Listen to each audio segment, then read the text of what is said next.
Hello guys, welcome to the channel, Talking with Jay Springer. I'm your host Jay, giving you a video on the channel today. Hello guys and welcome to the Journey to X-Men Dark Phoenix YouTube series, where we've been reviewing all the movies from X-Men 1 right up until Deadpool 2. If you missed the video earlier on, I uploaded a reaction to the final trailer for the X-Men Dark Phoenix, which I'm going to see tomorrow in the cinema. This video is going to be about my final predictions and theories going into tomorrow's viewing. So let's get straight into it. Story I think will continue from Apocalypse. I think we're going to go through, Jean's going to be okay, she's going to start acting a little bit differently to what we're used to, and I think they're going to do this mission which was seen on the trailer where she takes in that blast and becomes a Phoenix.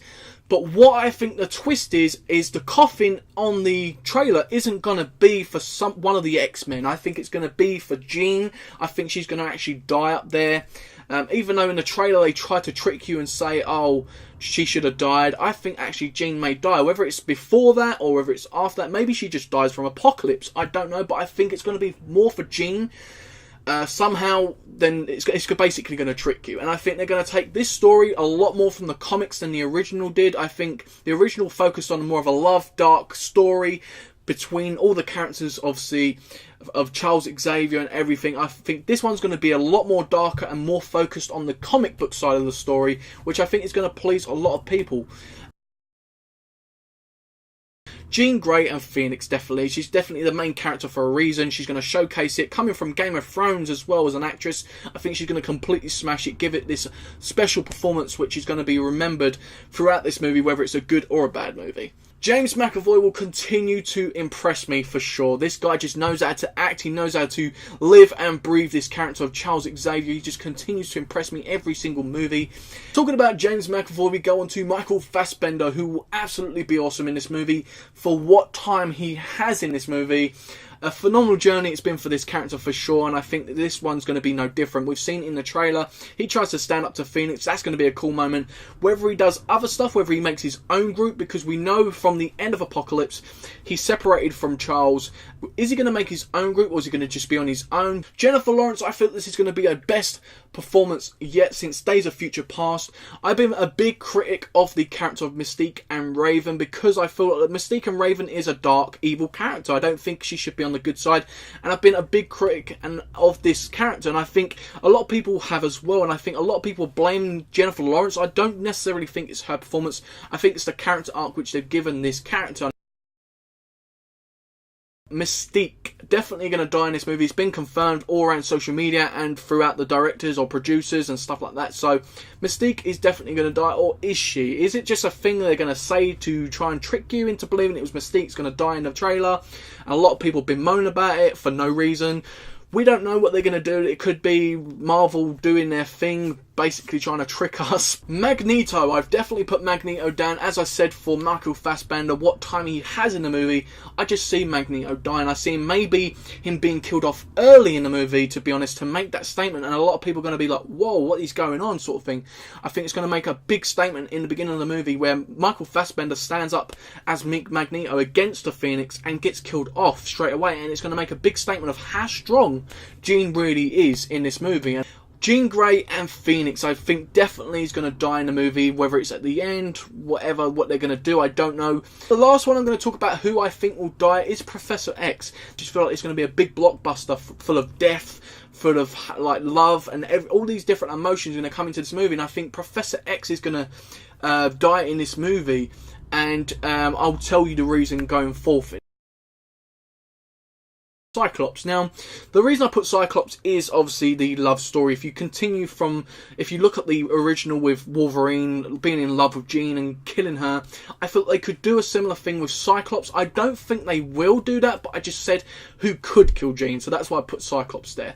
Storm is another person who I think could kill Jean, and maybe this is the moment for her to come through and really showcase herself, her power, going up against the Phoenix. I don't think this is going to happen either, but this is just a possibility. New Wolverine, and now under the new Wolverine, that sounds probably pathetic to most people, but we haven't seen the new Logan Weapon X character in the new franchise, obviously, like a younger version. yet. So this could be a surprise to most people, them bringing in a new Wolverine. I do think maybe a new Wolverine could be added just for this movie, just for the hype and everything. Surprise show up. Obviously, new Wolverine would be a surprise show up, but I'd put an MCU or a new X-Men coming into it. So MCU obviously being the whole multiverse thing, people could show up. I don't think that's going to happen either. New X-Men like Gambit. Gambit has been spoken about having a solo movie. It's been played down a lot. I don't see Gambit showing up, but the next one which I'm going to talk about is Emma Frost. I see this as a possibility because Emma Frost, if you remember rightly, went off with Magneto, and we never see her since then.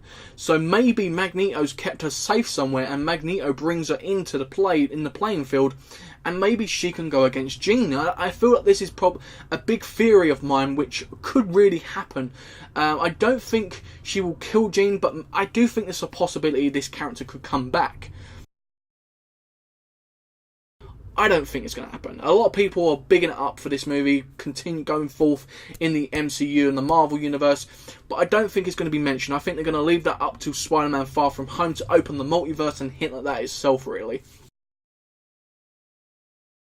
I think this movie, it will be serious, dramatic, emotional. It's going to have all the feels in this movie. I think it's going to have a hint of the darkness side of First Class, because X-Men First Class was a dark movie if you really think about it. I think it's going to have that little hint of darkness to it, and I think it's definitely going to be better than X-Men Apocalypse for sure.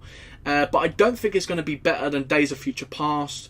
It could rival First Class, but I don't think so. A lot of people actually rate First Class better than Days of Future Past, so that may annoy people, but for me, I rated Days of Future Past ahead of First Class just about, really, and I don't see it beating either of those, really. I see it at a rating of 7.5 or between 7.5 and 7.8. I think it's going to be very underrated in terms of people not going to see it because of the trailers and a lot of other things that happen from X-Men Apocalypse and other movies.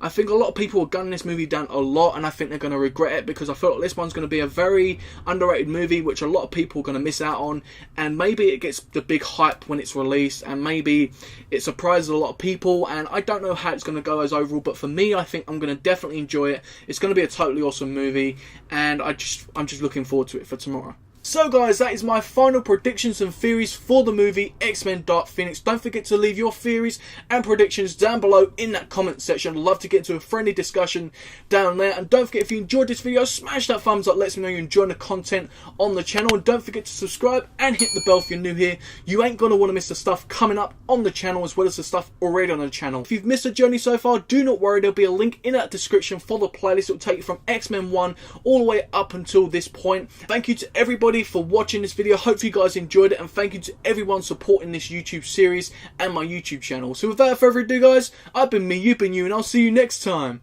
on Talking with Jay Springer.